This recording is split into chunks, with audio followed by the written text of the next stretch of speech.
provides government-funded money to senior citizens over the age of 65 in the United States. Throughout its lifespan, Medicare has undergone many changes. However, at this point in time, Medicare provides senior citizens with hospital stay money, money for medical procedures, and money for medicine. Under the current Obama administration, new changes have been passed into law that affect Medicare and the American healthcare system.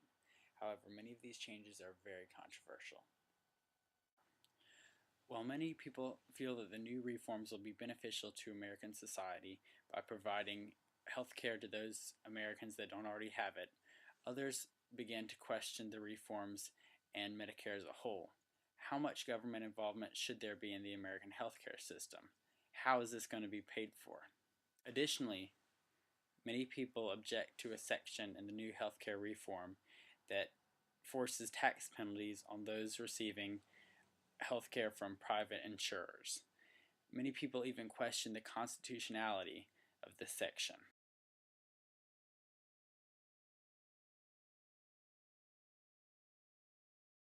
There's a lot of laws, insurance laws, that deem what pre-existing conditions are and what insurance companies have to do.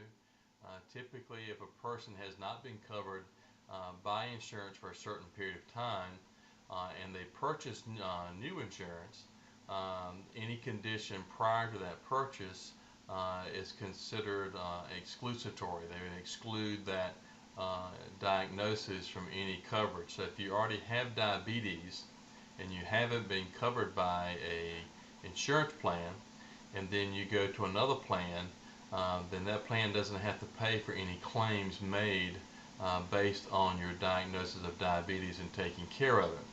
If you have get sick, no American family should go bankrupt paying for health care. This bill is a good start because it eliminates some of the abuses that I have fought, pre-existing conditions. Again and again, thousands of people coming to my office. I fight for them because the health insurance companies have denied coverage simply because they say they had a pre-existing condition, or the doctor's out of network, or the treatment is experimental. This bill ends those kinds. In emergency medicine, we see a lot of people with no insurance already. And these individuals have been using an emergency department as their primary care, which is a very expensive option. But if they go with this government plan, it may relieve the pressure off emergency medicine as long as there's enough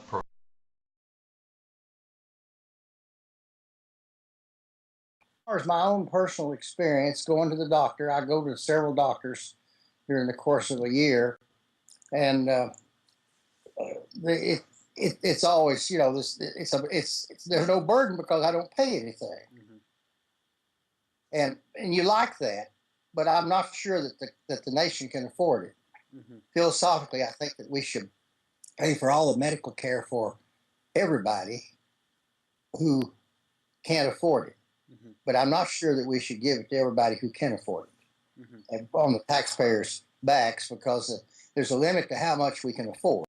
And I think we've gone overboard now, and I'm sure on this new medical bill, if it's not repealed and rewritten, that it would bankrupt the nation. It's just we just can't afford that much expense on the taxpayers, along with wars and all the other costs of government.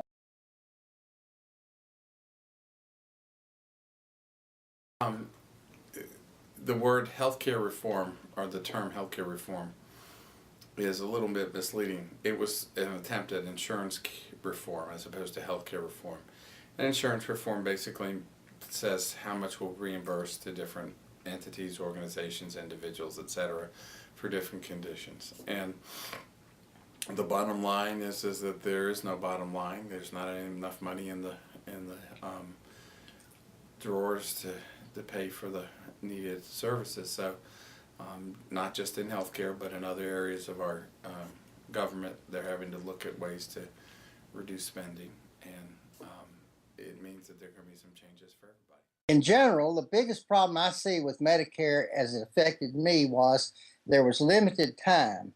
For instance, on therapy, there's a lot of therapy required in knee surgery, and you have limited number of hours or day, I don't know, sessions, I guess, that are allowed, and they cut me off. The rules and regulations are so involved, and there's so much red tape that the people who administer the caregivers, spend more time, I think, with the forms and the regulations than they do with the caregiving in many cases. There's so much wasted motion doing what the Medicare regulations require. And it's really a problem, because all that wasted motion needs to go in care.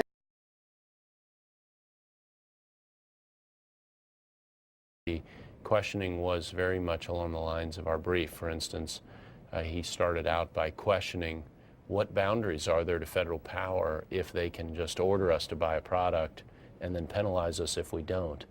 And those two issues, the ability of the federal government to order us to buy a product, in this case health insurance, and their ability to penalize you dollar-wise, are the two central parts of the case.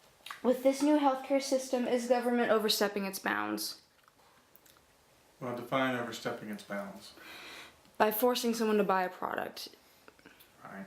Well, I feel that they are overstepping their bounds, and they're forcing American citizens to purchase a service or a good that they normally would not have to do, and you're forcing them to do it, and that's really unconstitutional.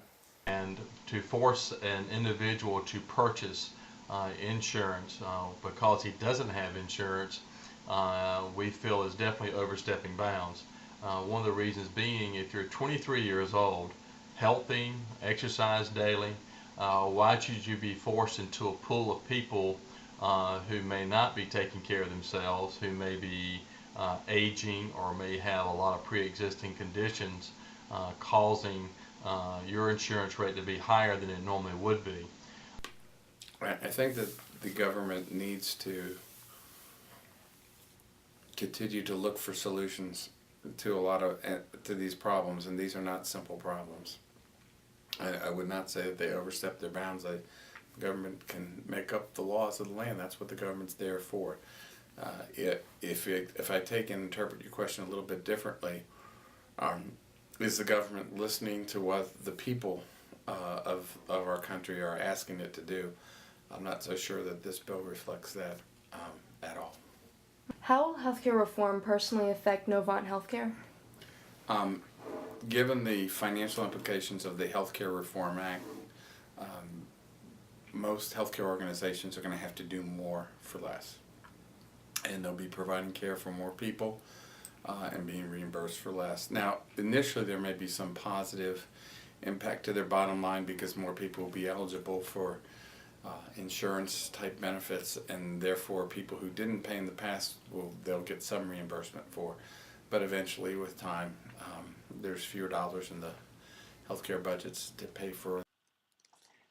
As the new Congress opens and continues debates on the reforms, and the states battle out the constitutionality of the reforms through the court systems, it remains unclear how successful the reforms will be and if they will truly benefit the United States of America.